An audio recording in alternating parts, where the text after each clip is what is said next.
Halo kerabat, saya Bagus Tipia dari Center for Study Indonesian Food Anthropology and Social Enterprise Gastro-Tourism Academy. Nah, ini adalah peraturan pemerintah Republik Indonesia nomor 28 tahun 2024 tentang peraturan pelaksanaan Undang-Undang nomor 17 tahun 2023 tentang kesehatan. Ini merupakan kajian analisis dokumen untuk ketentuan pembatasan garam, gula, dan lemak.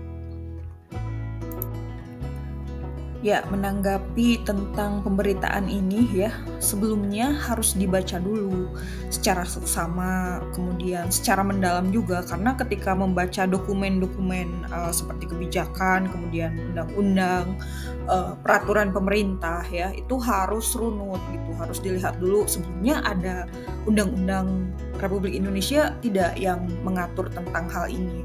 Terlebih kan pada pengaturan garam, gula, dan lemak ya. Nah, sebelumnya itu ada di Undang-Undang RI nomor 17 tahun 2023. Nah, kemudian ini ya isinya. Yang pertama itu ada di pasal 18 ayat kedua. Nanti kalau misalkan kerabat melihat di situ akan ada di halaman 210 ya kalau di PDF itu. Nah, isinya tuh hanya membahas upaya kesehatan perseorangan saja gitu yang bersifat promotif ya, preventif, kuratif, dan rehabilitatif serta paliatif. Nah, ini kan dalam ilmu kesehatan masyarakat ya atau ya para tenaga kesehatan pasti tahu ya definisi-definisi ini. Nah, namun untuk umum atau awam yang disebut dengan promotif itu adalah lebih mengarah ke edukasi dan gaya hidup sehat saja gitu. Udah, namanya juga promotif, artinya mempromosikan kehidupan yang sehat ya. Kemudian ada preventif. Preventif itu kalau di istilah ilmu kesehatan masyarakat adalah pencegahan saja gitu. Terjadinya penyakit ya hanya dicegah gitu. Tapi belum kejadian kan gejalanya. Nah, itu preventif. Kemudian ada kuratif. Kuratif itu mengarah pada pengobatan atau penyembuhan penyakit ya, kayak misalkan udah berobat nih atau berobat jalan ya. Nah, itu juga prosesnya kuratif. Nah, kemudian ada lagi rehabilitatif. Nah, kalau ini sudah masuk tahap optimalisasi kesehatan keseluruhan. Artinya promotifnya sudah, preventifnya juga sedang dilakukan ya. Kemudian kuratifnya juga berjalan dan baru ke rehabilitatif ini. Nah, kemudian yang terakhir ada paliatif. Nah, kalau ini mendukung kesehatan atau penyembuhan yang mengancam ke berbagai penyakit juga. Nah, itu kan bahasan-bahasan dari upaya kesehatan perseorangan ya. Kemudian dilihat dari ayat 2 yang hanya menjelaskan upaya kesehatan perseorangan saja gitu. Ini kan sifatnya preventif ya, artinya kan hanya memberi informasi saja ya agar mencegah terjadinya penyakit ya, dengan anjuran misalkan batasi rokok, garam, makanan dan minuman dengan kadar gula tinggi dan berlebih. Nah, apakah informasi ini sudah bisa diterima oleh pembaca atau masyarakat? Kan harus ada sosialisasi ya, kemudian harus ada penyuluhan kalau tenaga kesehatan, apalagi promotor kesehatan ya. Nah, nanti misalkan kerabat di sini karena saya awalnya itu di sektor kesehatan ya, jadi ya tahu lah ada tentang penyuluhan itu tidak mudah ya. Menyusun satuan acara penyuluhan aja ya, itu SAP kita biasanya nyebutnya. Nah, itu harus disesuaikan dengan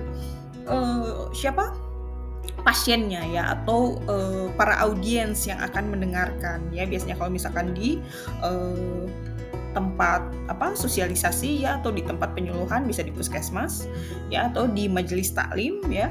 Kemudian di tempat-tempat publik atau di tempat-tempat yang masyarakat itu sering berkumpul. Nah, itu di situ ya. Nah, pasal 18 itu menjelaskan tentang kesehatan perseorangannya saja. Nah, kemudian dari pasal tersebut ya, bagaimana masyarakat ini meresponnya ya, terlebih pada pasal 18 ayat 2 ini. Nah, suatu hari saya itu ke pasar di Manonjaya untuk survei kebutuhan pokok ya, terlebih pada kelompok sembako ya.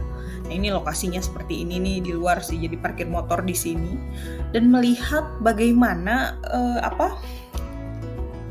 kebutuhan-kebutuhan pokok itu sudah terjamin atau tidak, kan seperti itu ya. Misal bisa dilihat dari labelisasi pangan, kemasan pangan ya, itu kan pengawasan keamanan pangan tuh. Ada kelembagaannya yang bisa mengawasi itu. Nah, bagaimana dengan masyarakat? Ya masyarakat tidak melihat secara detail gitu, ini komposisinya apa gitu, kemudian ini terbuatnya dari apa, kemudian batasan-batasan nilai gizi juga tidak sedetil itu gitu ya. Masyarakat ketika berbelanja bahan pangan atau ya katakanlah itu sembako ya, dia langsung milih barangnya, kemudian langsung nanya harganya gitu ya. Bahkan ada yang nanya harganya dulu gitu, kayak misalkan beras ya, gula, kemudian garam, itu kan ditanya harganya kemudian ditawar.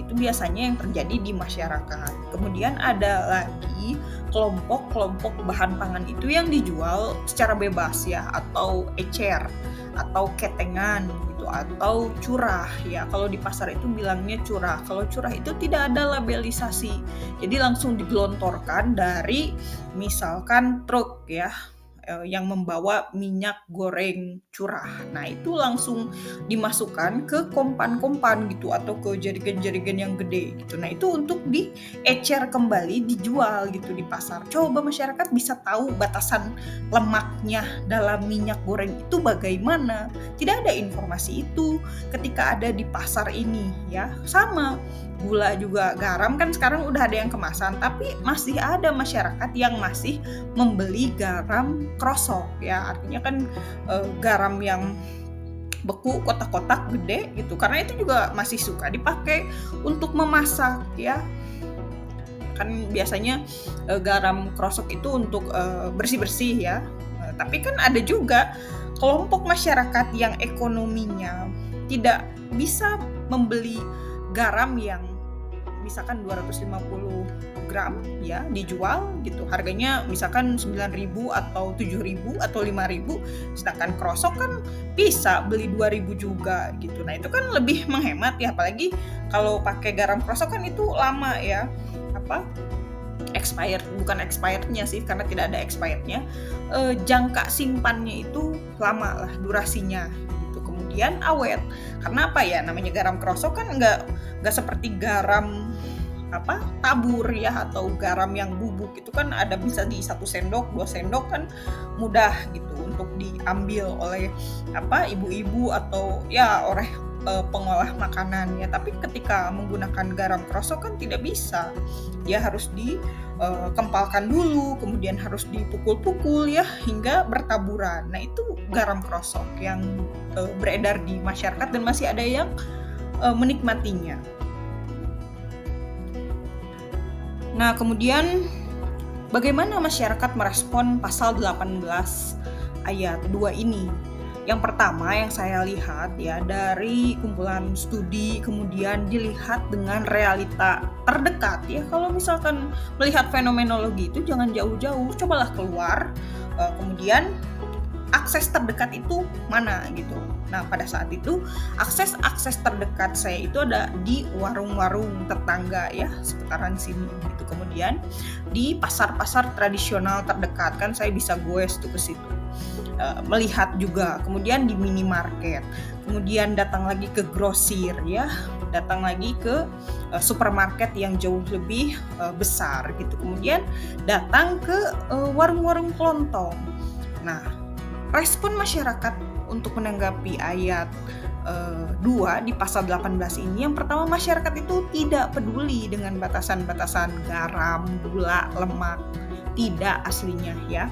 Yang kedua, itu masyarakat hanya perlu pangan murah dan bisa diolah. Mengerti ya? Ketika bahan pangan sudah bilangnya itu adalah pangan murah, artinya di situ tidak ada peningkatan kualitas, bahwa yang diperlukan masyarakat itu pangan sehat. Enggak, murah. Ketika murah dulu fondasinya, itu tidak ada harapan lain. Artinya apa? Aksesnya itu perlu yang mudah. Ya, selain kalau yang mahal dan ada harga-harga tertentu kan tidak terjangkau. Nah, itu di situ sudah sampai belum? gitu ya dalam definisi kesehatan masyarakat ya dalam segi konsumsi lah. Kemudian yang ketiga, masyarakat itu butuh uang untuk perputaran ekonomi ya, untuk memenuhi keinginannya dan kebutuhannya juga gitu pada urgensi lain ya seperti biaya sekolah, kemudian ada cicilan benda-benda susut yang dikredit. Nah, itu kan ya harus dibayar gitu dan urusan kebutuhan rumah tangga yang beda-beda gitu. Nah, untuk harga pangan itu tidak bisa ngerecokin atau dikombinasi gitu ya dengan harga-harga kebutuhan lainnya. Ya pangan akan ada batasannya gitu, tidak akan melebihi jumlah kebutuhan lainnya gitu. Pokoknya kalau misalkan pangannya sudah cukup ya dari kebutuhan primer ya tidak akan membengkak gitu untuk membeli lebih berkualitas atau lebih mahal gitu ya, enggak, tetap membeli yang kebutuhan rutinitas dalam kelompok kategori pangan primer ya atau pangan pokok. Nah, kemudian masyarakat juga sudah putus asa ya dengan layanan kesehatan publik gitu yang dibatasi kelas sosial kan ya, ada kos 1 terus banyak lah pokoknya ya. Nah, itu kan jika dibayar secara reguler itu tidak peduli walau harus cuci darah ya karena penyakit gagal ginjal misalkan. Nah, itu kan selagi biayanya mahal tidak tertarik gitu untuk menikmati layanan kesehatan publik itu gitu. Jadi ketika dikembalikan lagi pada kerangka kesehatan masyarakat ya atau kesehatan perseorangan yang promotif, preventif, kuratif ya, paliatif, rehabilitatif, itu nggak masuk ke sini gitu ya ketika masyarakat tidak puas dengan sebentar ini ada azan. Baik, poin selanjutnya ya, masyarakat itu tidak ada waktu untuk mengkurasi sembako. Yang saya pertanyakan itu di mana kelembagaan pangan dan pengawasan keamanan pangan ya dalam menentukan rantai pasok pangan ya atau food supply management. Nah, karena di situ ada penerimaan oleh konsumen kan pada akhirnya ya, bagaimana konsumen itu akan aman ketika mengkonsumsi pangan-pangan olahan atau ya pangan yang beredar lah atas distribusi pangan ini gitu atau makanan. Nah, di pasar itu masih banyak pangan yang mengandung garam, gula, lemak yang dijual curah ya, kembali lagi kan tadi itu suka-suka masyarakat mau belinya berapa, toh tidak dikemas ya dalam membeli minimum gitu ya. Nah, siapa yang harus bertanggung jawab? Kan itu merespon pasal 18 ayat 2 ini. Nah, kemudian di pasal 94 ayat 1, kalau melihat di PDF itu halaman 228 ya. Jadi bahasannya itu kan hanya membahas faktor risiko kesehatan saja yang terus diulangi ya, seperti risiko orang-orang penyakitan itu disebabkan oleh 1, obesitas. Kemudian selanjutnya 2 ya, konsumsi gula, garam, lemak atau GGL yang berlebih. Kemudian ketiga merokok, keempat beralkohol dan kurang aktivitas fisik.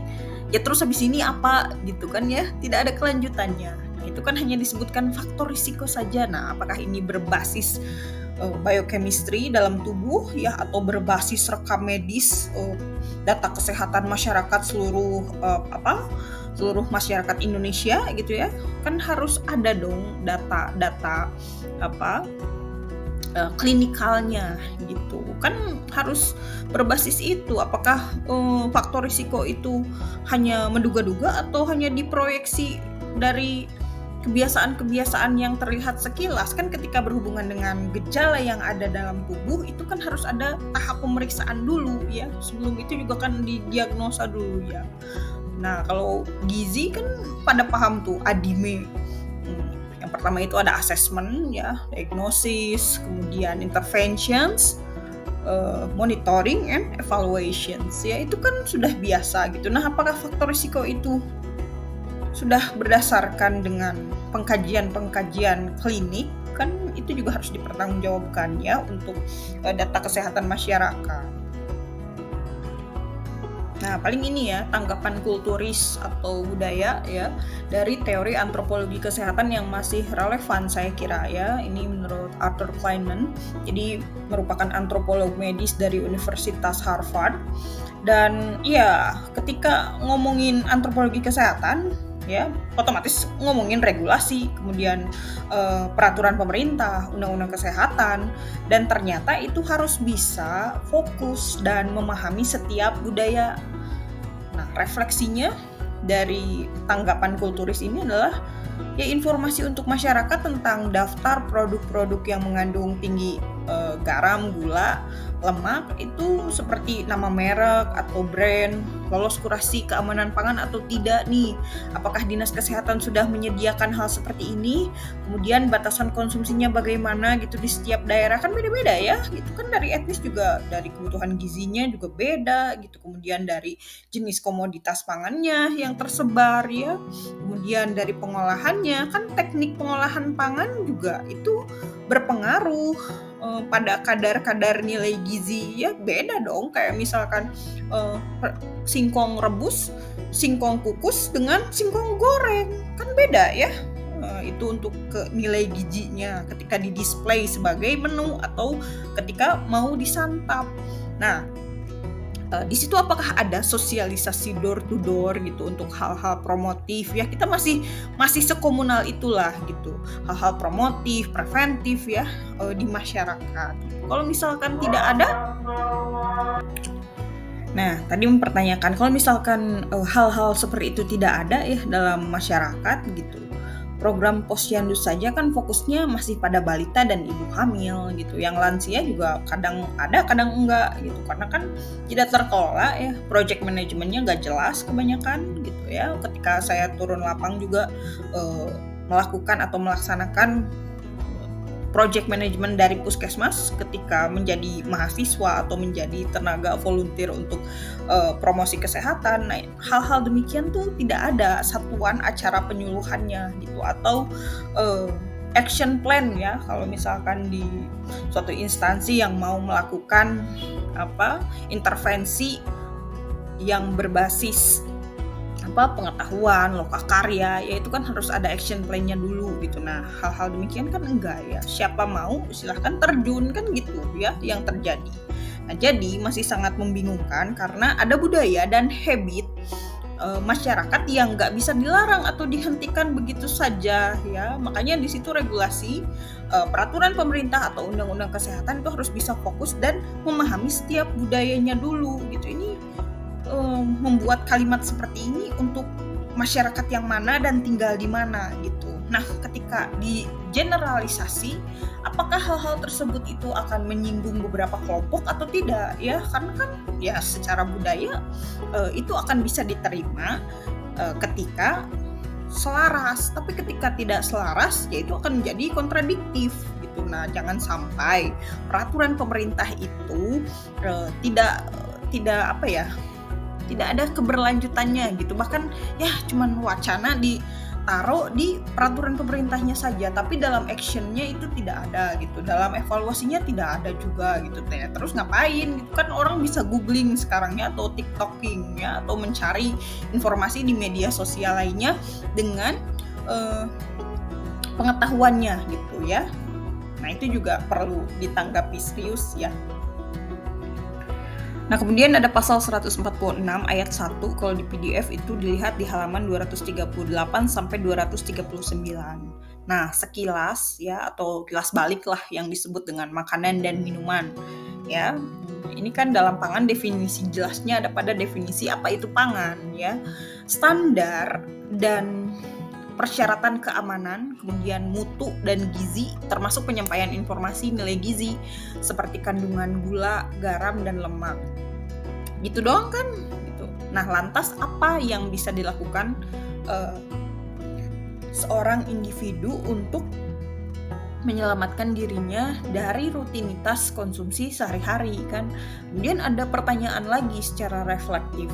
Apakah seseorang individu itu harus kuliah gizi dulu gitu agar memahaminya? Sedangkan rasa lapar itu kan tidak bisa diredam ya, apalagi harus berliterasi, berpengetahuan, berinformasi dan membaca 30-60 menit menelusuri informasi tentang makanan olahan. Terus kelembagaan pangan tuh di mana gitu untuk mengawasi hal-hal ini gitu. Karena kan kalau konsumen ya ketika beli ya atau kita semua lah ya ketika beli makanan kemasan kan cuman dilihat wah ini bungkusnya menarik gitu, harganya berapa, udah cukup segitu, bodoh amat kan komposisinya apa gitu. Bahkan ini nggak sampai membaca ini dikirim dari mana, kan suka ada ya lisensi negara mana gitu atau diimpor kemudian diproduksi, nah itu dibaca nggak sampai segitunya gitu. Kemudian dibaca lagi lebih lanjut komposisi, ada suka tanda bintang ya, ada di situ tanda bintang-bintang mengandung alergen. Kan masyarakat nggak segitunya untuk membaca apa pangan olahan ya dalam kemasan tuh, yang penting terbaca oh ini apa, misalkan sosis ya udah sosis apa nih, ayam, sapi, oke. Terus ke bawah harganya dibulak-balik gitu, dan expire kalau masih ada waktu ya udah cukup kayak gitu. Yang dicari yang belanja kan ini harganya agak mahal, misalkan coba ada diskon nggak gitu kan, langsung ke situ gitu, bukan langsung ke ini berapa garamnya, berapa gulanya, berapa lemaknya, nggak ada gitu ya. Bahkan yang tenaga kesehatan pun ketika makanan-makanan berkualitas itu mahal ya nggak dibeli juga gitu.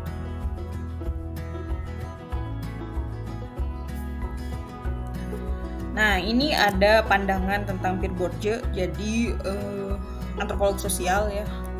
Dan saya menyukai tanggapannya gitu ketika Pierre Bourdieu itu menjelaskan tentang habitus gitu. Habitus itu akan bisa merespon ya kebijakan-kebijakan, kemudian regulasi ya.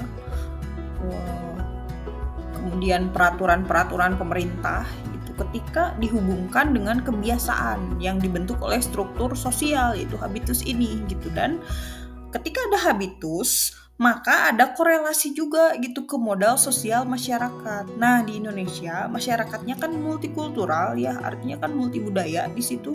Itu ada banyak pantangan ketika melihat sosio budaya gizi pangan.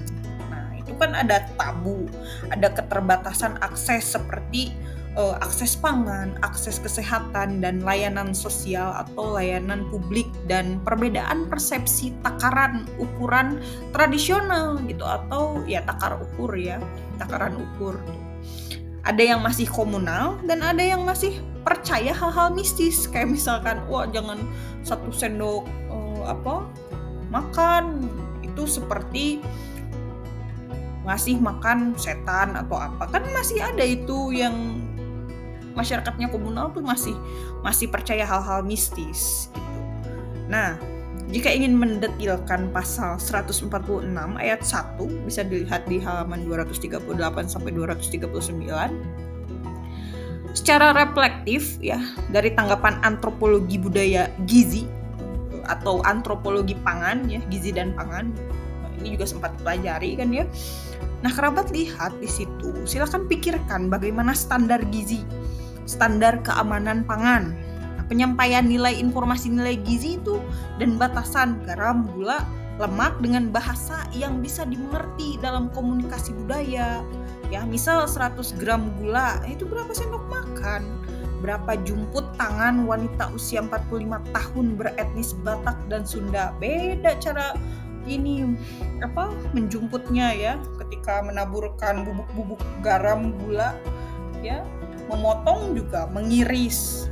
Nah, itu harus diukur ya. Ada perbandingannya gitu per region ya.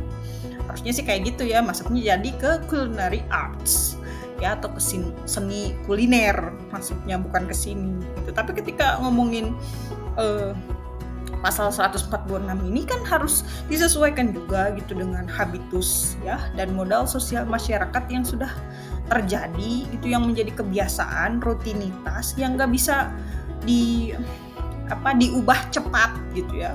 Nanti kalau misalkan ngomongin perubahan perilaku kan, wah ini behavioral change, susah gitu, itu sudah terbentuk gitu, kecuali ada teori aksi di situ yang berkesinambungan ya, kayak betah aja gitu memberdayakan atau mensosialisasikan per stage-nya ya, atau per langkah-langkah itu lama dinamika sosial masyarakat itu berubah untuk bisa mengkooptasi atau mengimitasi ya hal-hal yang disosialisasikan atau yang disuluh lah begitu, atau diinformasikan.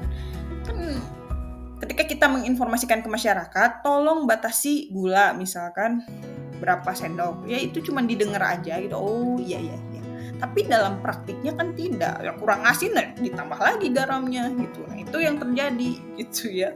Nah makanya kalau misalkan mau ada batasan-batasan gini, dicek dulu gitu semua kategori atau kelompok bahan pangan yang kira-kira berisiko ya, kan terlihat ya di situ. Nah, bikin guideline gitu, atau di situ disosialisasikan juga ke distributor. Ya, karena kan kalau konsumen itu udah nggak bisa mikir lagi tuh tugas-tugas dari sektor hulu tuh ya untuk mengatur dan mendukung batasan-batasan seperti ini. Nggak bisa langsung ke masyarakat, woi batasi ini, jangan ini, wah susah. Ya, itu tidak akan cukup lancar lah. Nah, sekarang baru masuk Peraturan Pemerintah Republik Indonesia Nomor 28 Tahun 2024 tentang Peraturan Pelaksanaan Undang-Undang Nomor 17 Tahun 2023 tentang Kesehatan, baru masuk ya. Tadi itu pasal-pasal sebelumnya kan dalam URI ya. Nah, kalau misalkan pakai analisis dokumen, hanya ditemukan 6 pasal ya. 6 pasal 192, 194, 195, pasal 200, ini ada pasal peralihan ya.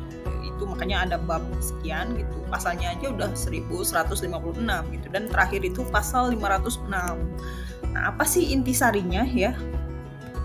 Yang pertama, di pasal 192 PDF-nya itu halaman 89 ya. Hanya mengungkapkan tentang pengendalian penyakit tidak menular atau PTM yang berisiko gitu, tapi dapat dicegah. Yang kedua, itu promosi kesehatan hanya mengandalkan pengetahuan ya, pengetahuan maksudnya gitu, dan pencegahan saja gitu, tidak detail 5W 1H ya. Kan kalau misalkan menginformasi ya minimal kan sudah terjawab ya 5W1H-nya gitu, apa yang harus masyarakat atau individu lakukan untuk meningkatkan derajat kesehatan seseorang atau masyarakat itu gitu dalam upayanya ya, kan pasti mereka juga pasti punya strategi lah gitu. Nah, kemudian ada disarankan melakukan pemeriksaan untuk deteksi dini ya jika sudah ada gejala. Berarti preventifnya kurang ya, kalau misalkan masih disarankan itu ya tidak ada kesadaran diri gitu. Kemudian pengendalian konsumsi ya, ini kan mengarah ke GGL ya, garam, gula, lemak gitu ya. Memang berapa takarannya gitu, produknya apa saja, jika diolah bagaimana kandungan tersebut, itu terhitung dan terlihat jelas gitu oleh orang yang tidak mengerti, bahkan tidak faktual menimbang gitu, mengukur, kemudian menganalisis, bahkan hanya sekedar membaca gitu. Jadi adakah satuan alat tukar dalam pengukuran ini gitu untuk kayak mempresisikan angka gitu, kayak keburu aja gitu ngitung kayak gitu ya, atau food waging kan jarang lah, paling takaran-takaran proyeksi gitu, atau takaran-takaran yang sudah terbiasa digunakan gitu, itu kan umum ya. Nah, pasal 192 halaman 89 juga melihat bahwa ya masyarakat merujuk kemana batasan konsumsi itu. Kemudian dipertanyakan lagi bagaimana jika golongan kelompok bahan pangan dan produk pangan tidak terdaftar ya dalam rekomendasi gitu. Bingung ini dimakan atau enggak gitu. Kemudian ada anjuran Kemenkes yang ya sering kita temukan ya, itu anjurannya lama masih tertera di puskesmas, di rumah sakit ya, di poli-poli umum gitu, bahkan di leaflet yang dikomunikasikan ke masyarakat ya oleh tenaga kesehatannya juga gitu dalam kegiatan penyuluhan. Itu masih yang lama. Kadang sekarang itu kan tahunnya udah 2024, kadang leafletnya tahun 2015, 2016, 2017 gitu. Ya itu tidak diperbarui gitu, pakai yang ada. Nah, apakah distribusi informasinya juga sudah selengkap itu ya, sampai gitu ke tingkat yang akan mensosialisasikannya langsung. Nah, ini kan masih takaran yang lama ya. 50 gram itu setara dengan 4 sendok makan gula, misalkan 2000 mg natrium ya.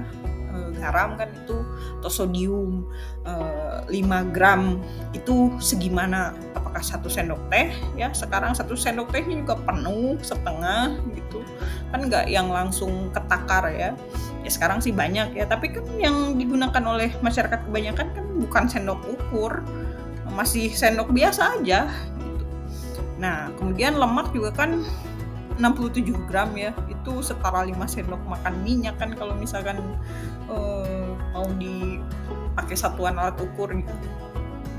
Nah 67 gram itu mentah, udah diolah atau olahan pangan, ini kecil sekali gitu. Bagaimana jika kebutuhannya itu lebih daripada 67 gram, atau makanan-makanan yang dijual itu sudah tidak segitu gitu batasannya ya. Kita beli ayam geprek aja nggak 67 gram kan, pasti di atas 125 gram ya dalam satu irisan, potongan, satu porsi gitu. Nah porsi-porsi seperti itu yang sudah dipasarkan justru yang harus diketahui informasinya oleh masyarakat gitu ya, bukan yang batasi 67 ya. Gimana kalau misalkan di tempat jualannya nggak ada segitu kan, nggak bisa dibeli batasan minimal.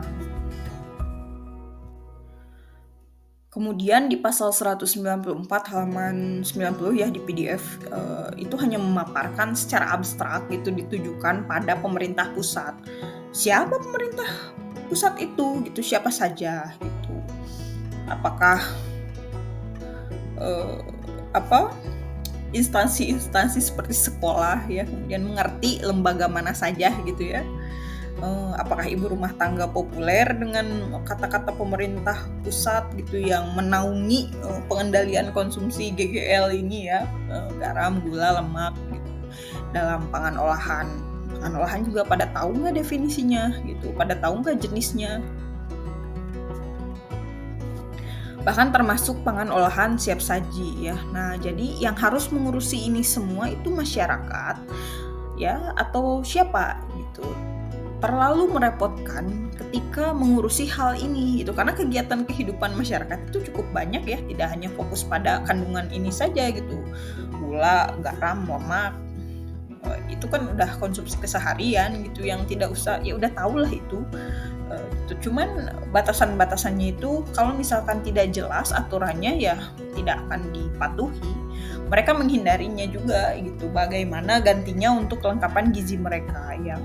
Apalagi ditanya ya masyarakat vegetarian dan masyarakat vegan ya atau vegan gitu, ditanya juga batasan lemak, dia menjadi vegetarian dan vegan aja udah menghindari lemak gitu ya, masa masih harus dibatasi lagi? Yang ada juga ditanyakan apakah pernah mengkonsumsi lemak. Nah itu ya untuk keseimbangannya ya, kebutuhan gizinya kan ya, makanya ini harus segmentatif ya.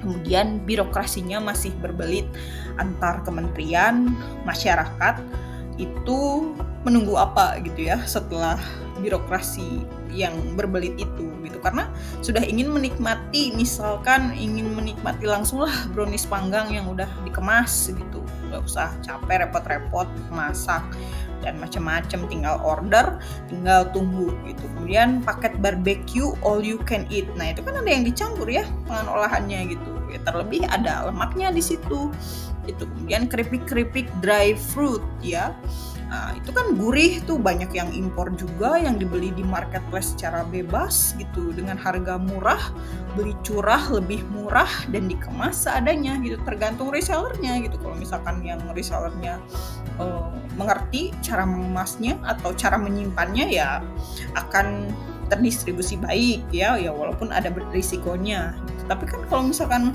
reseller yang tidak mengerti ya campur aja lah gitu. Nah itu kan cara menyimpan atau memperlakukan bahan pangan atau makanan ya itu kan tidak sesuai juga ya gitu. Nah, banyak kerusakan fisik kan di situ. Bisa jadi dari kerusakan fisik itu mengganggu nilai gizi yang sudah terbentuk ya.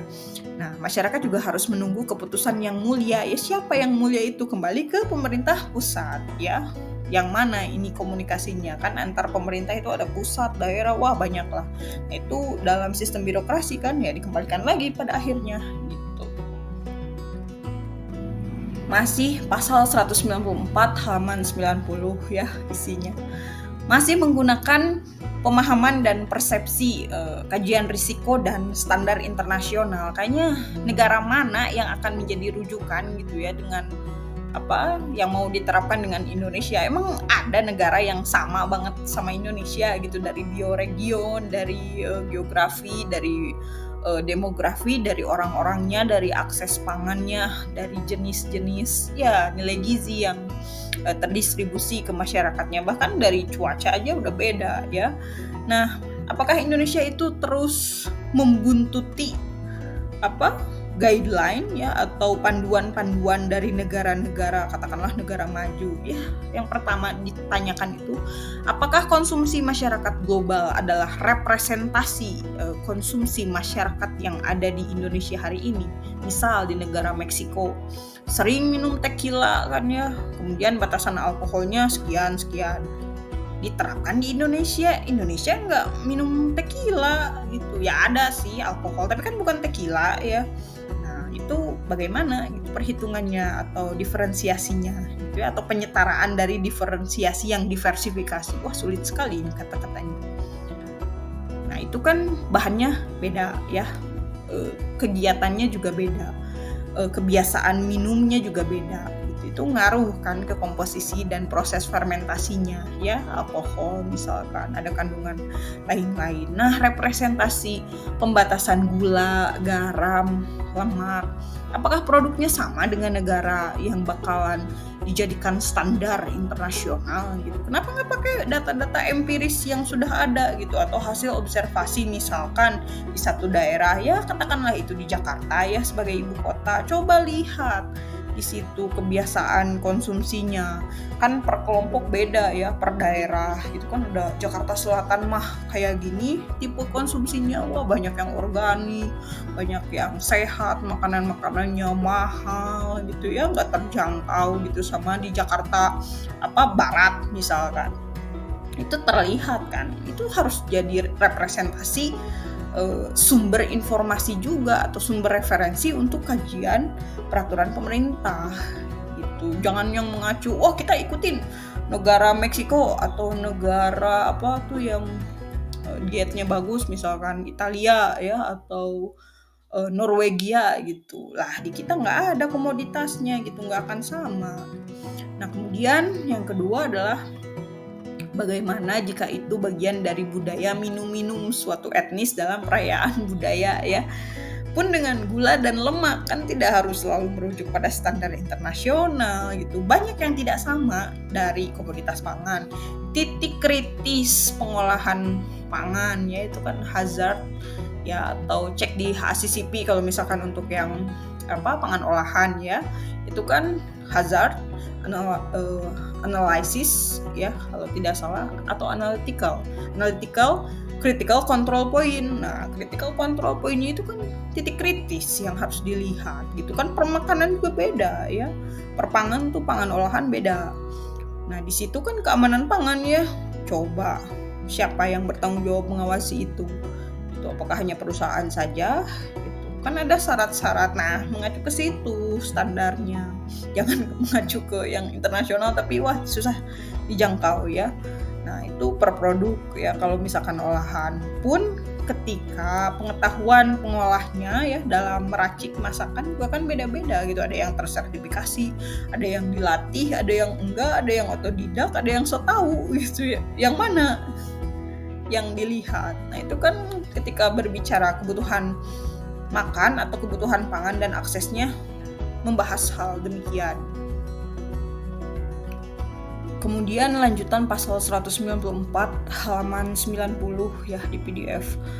Ada penetapan cukai oleh pemerintah pusat. Ya siapa yang akan membayar cukainya ya? Yang perlu ditanyakan. Yang pertama, apakah individu yang menikmati pangan olahan?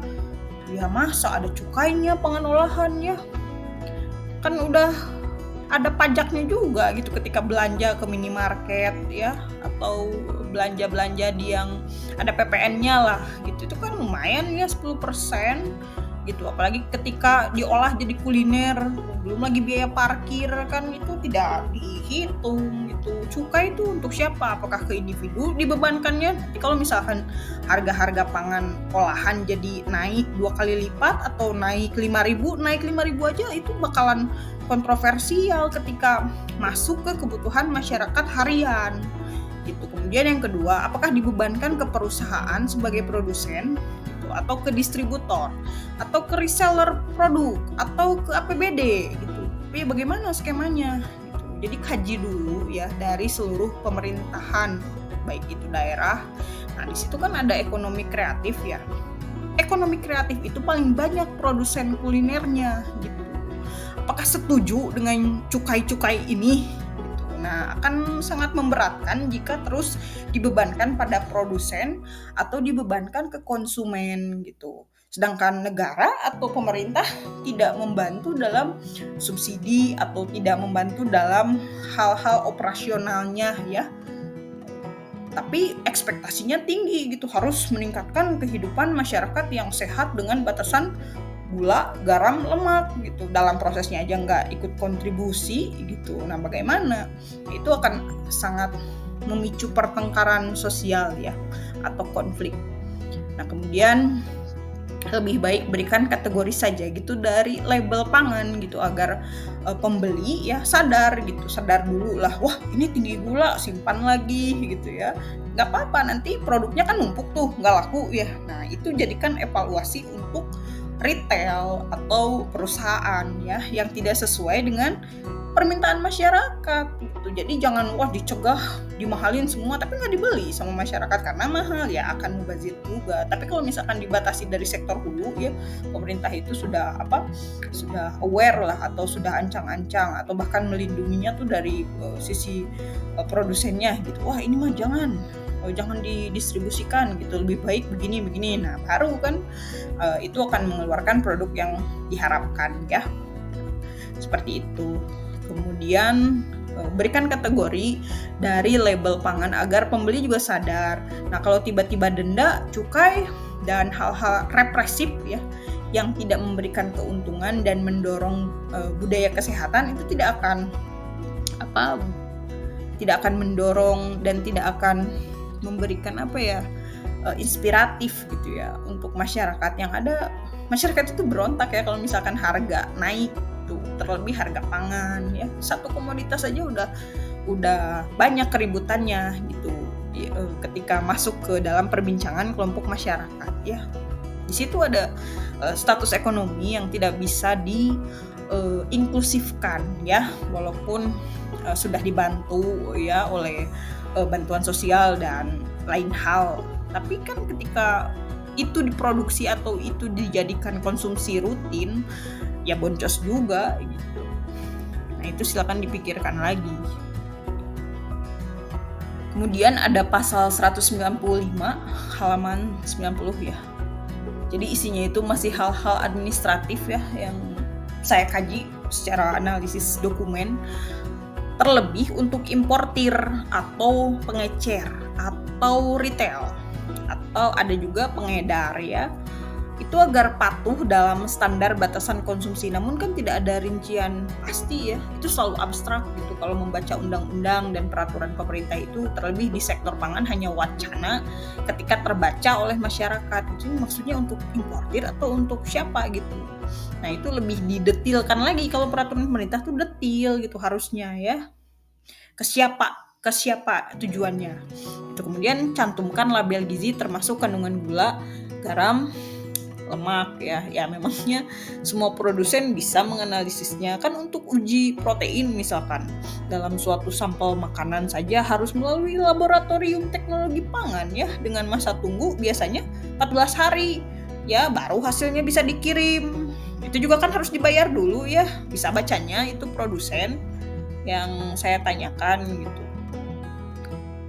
kan. Itu harus orang yang terbiasa bahkan ahli ya yang bisa membaca hasil analisis laboratorium gitu. Produsen ya kuat di modal bisa, tapi kan apakah bisa memahami hasil analisisnya gitu kan. Itu ada multidisiplin ilmu yang harus belajar melalui berbagai proses ya kan, untuk mengerti ini hasil protein, hasil uji laboratoriumnya segini. Nah coba apakah dimengerti tidak oleh produsen gitu ya, apakah ini cocok dengan berbagai usia, kemudian apa dampaknya gitu jika tidak masuk standar atau ya uji proteinnya gagal atau ada kekurangan lah kan. Itu juga jadi bahan diskusi lagi ya, kemudian ya jadi permasalahan intinya ya.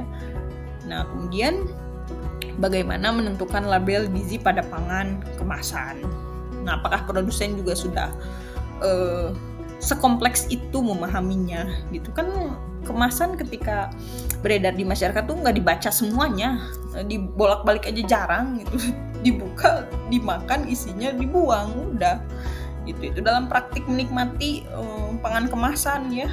Nah hal seperti ini kan ada latihannya ya dan dikerjakan oleh profesional gitu. Jadi ini apakah akan dibina oleh Dinas Kesehatan ya untuk para produsen gitu biar mengerti label gizi itu gimana gitu ya kan. Itu lokakarya ya atau workshop ya yang reguler aja mahal gitu, apalagi yang yang umum gitu. Yang reguler itu kan yang untuk profesional ya.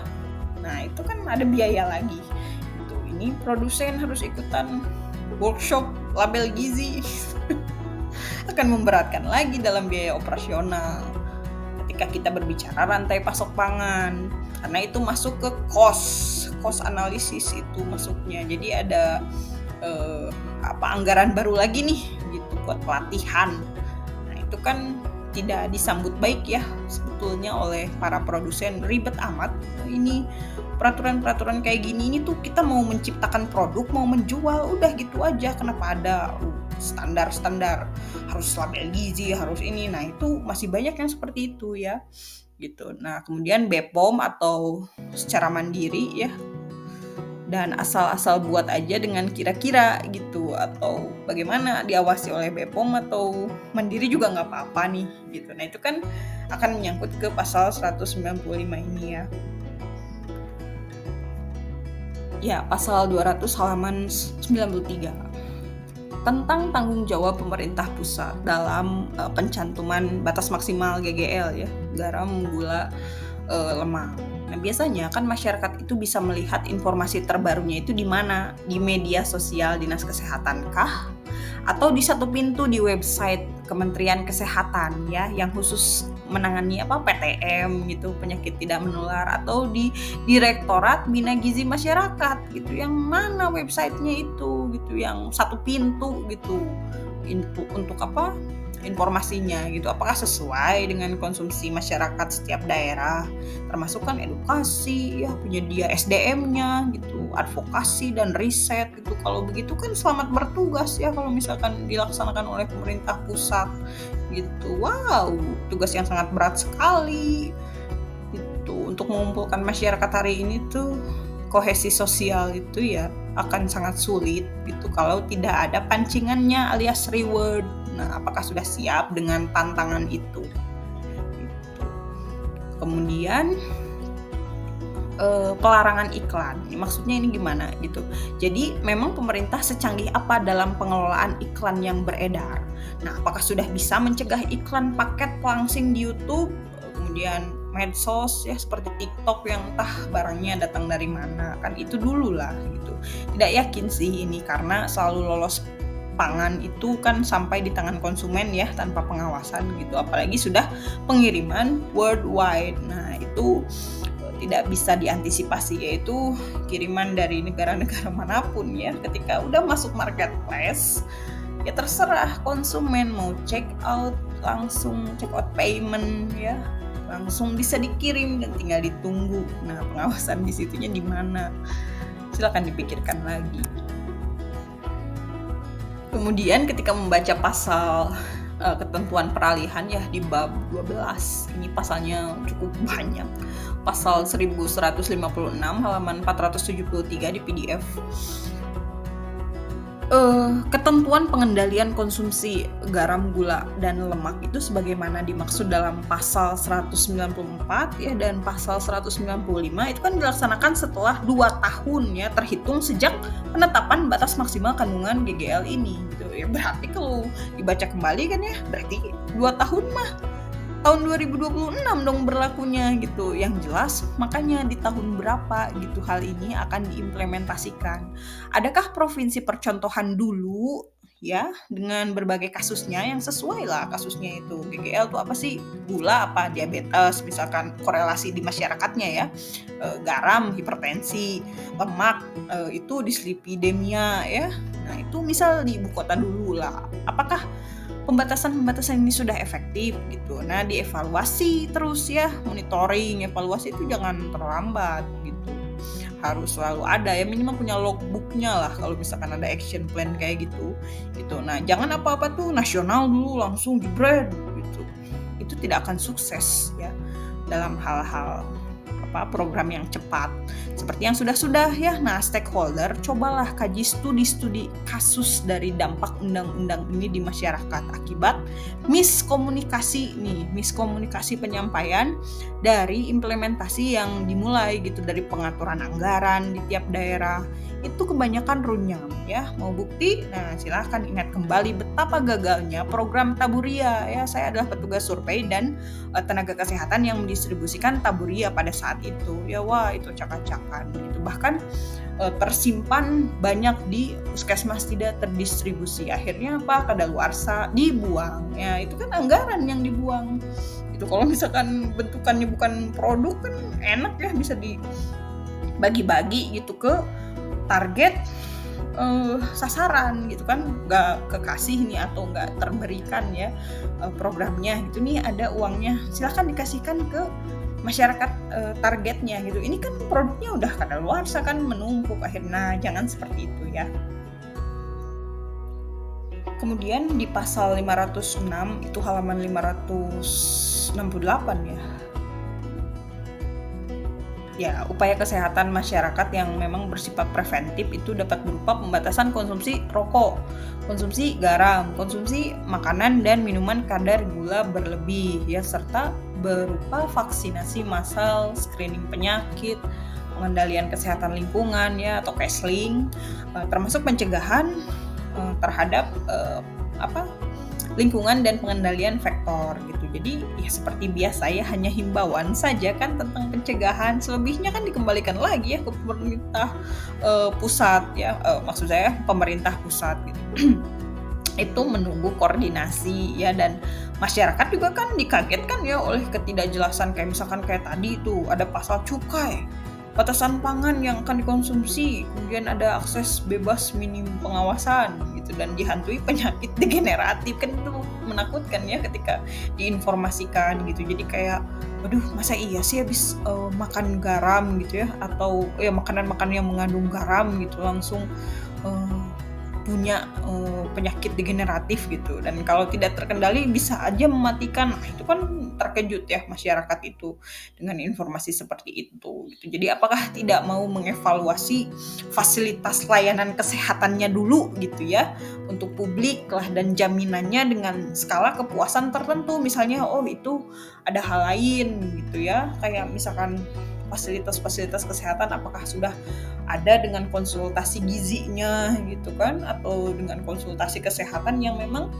akan meningkatkan kesadaran masyarakat terhadap konsumsi garam, gula, dan lemak ini. Kemudian bagaimana adaptasi pengetahuan masyarakat terhadap cara pencegahan konsumsi gula, garam, dan lemak ya. Nah, yang pertama itu masyarakat juga ada yang berpengetahuan, ada yang tidak. Jadi yang berpengetahuan kan masih merujuk ke WHO ya, ke Kemenkes gitu, ke BPOM. Jika ditanya rekomendasi konsumsi atau diberikan leaflet itu masih tahun lama juga ya, tidak update sih gitu di lokasi saya ya.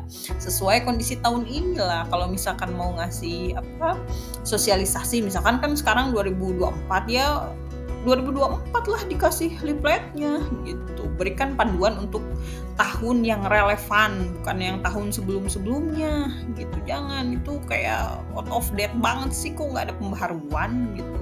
Ya nggak apa-apa nggak disebarin ke masyarakat juga, tapi ada update-nya misal di media sosial ya, di sekarang Instagram, kemudian di X, kemudian di TikTok, kemudian ya media sosial lah gitu, termasuk di YouTube ya, itu yang official itu update, ayo ngonten kan gitu ya.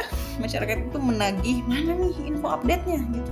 Ini 2017 itu nggak akan dibaca sekarang, itu udah lama gitu ya. Sekarang itu untuk yang tahun 2017, sekarang kan udah berapa tahun itu targetnya ya usianya. Nah, yang selanjutnya itu ya masyarakat tahunya satuan penukar yang ada di dapur ya secara cepat dan mudah gitu. Misalnya 1 sendok teh itu setara dengan 5 gram secara hitungan. Nah, bagaimana menurut kandungan gizi? Apakah 5 gram ini untuk dikonsumsi utuh, diolah, setelah diolah, atau kandungan murni dari komoditas pangan itu gitu ya? Ada rujukannya tidak? Mulailah membuat rujukan itu ya. Masukin nanti tuh ke guideline, kan biasanya kayak gitu. Jangan ini serba berpencar gitu ya informasinya gitu, kayak ini menurut Dirjen Direktorat Bina Gizi tuh direktorat itu begini, tapi menurut WHO begini gitu, menurut Kemenkes begini ya dari atasnya, padahal itu masih satu kementerian kan ya, Direktorat Bina Gizi dengan kementeriannya gitu kan, satu lokasi itu. Masa ada miskomunikasi gitu? Jangan nanti pas dikonfirmasi sama masyarakat, waduh apa ya gitu, wah nggak ikut FGD ini mah gitu kan. Nah, jangan sampai ke masyarakatnya itu miskomunikasinya gitu. Benarkan dulu atau validasi dulu di internal ya, jangan sampai bocor, wah belum fix gitu ya, belum di fix lagi, belum fix udah tersebar tuh, wah batasannya segini, wah kacau nanti untuk sosialisasi ke bawahnya, terlebih oleh tenaga kesehatan yang akan mempromosikannya ya. Nanti mereka saling nanya dong ketika ditanya masyarakat ya, emang segitu ya batasannya gitu. Nanti tenaga kesehatan yang mau mendistribusikan informasinya, benar gak ya gitu, ada kata diskusi tuh kayak gak yakin ya. Nah, jangan seperti itu ya. Selanjutnya itu, ini yang terakhir ya. Jadi ketika melihat adaptasi pengetahuan masyarakat terhadap cara pencegahan konsumsi garam, gula, dan lemak atau GGL, masyarakat itu kan tidak hobi makan sebrutal itu ya. Ketika melihat dari perspektif antropologi konsumsi ya, sosiologi konsumsi gitu. Ya bisalah antropologi sosial konsumsi gitu ya. Biar kompleks gitu maksudnya. Nah, masyarakat tidak hobi makan sebrutal itu. Nah, apakah sudah yakin kalau penyebab hipertensi itu kebanyakan konsumsi garam gitu, penyebab diabetes mellitus itu karena kebanyakan makan yang manis-manis, dan penyebab dislipidemia itu kebanyakan lemak gitu. Apakah sudah diuji secara genomik ya? Itu kan ada nutrigenomik, masa nggak terbiayai gitu ya, dan nutrigenetik gitu. Masa tidak ada studinya gitu? Ada kan, pasti ada lah anggaran itu gitu untuk menguji hal-hal demikian ya kan, kausalitas gitu, pasti ada lah cukup anggaran itu ya, kecuali diumpetin anggarannya. Ayo dipakai lagi nih anggaran negara itu untuk pengembangan riset yang mutakhir dong risetnya, bukan dikorupsi ya. Jadi canggih dikit gitu, biar gak malu-maluin lah. Sekarang kan pendekatan gizi itu udah personalized nutrition ya, dan ada neuronutrition gitu, dimana neuroscience kan sekarang digabung dengan gizi. Nah, penyakitnya juga sudah berkembang gitu, sudah kelompok baru lagi, udah bukan degeneratif lagi sekarang. Ketika ngomongin neuronutrition ada neurodegeneratif gitu ya, masih aja mempermasalahkan kelebihan konsumsi dari 3 komponen itu mah food supply chain management ya dari sektor hulu gitu. Makanya di sini misalkan Kementerian Kesehatan itu collab coba sama Kementerian Pertanian, kemudian dari Kementerian Perindustrian ya, kemudian dari Kemenko UKM ya, Kemenkop UKM ya.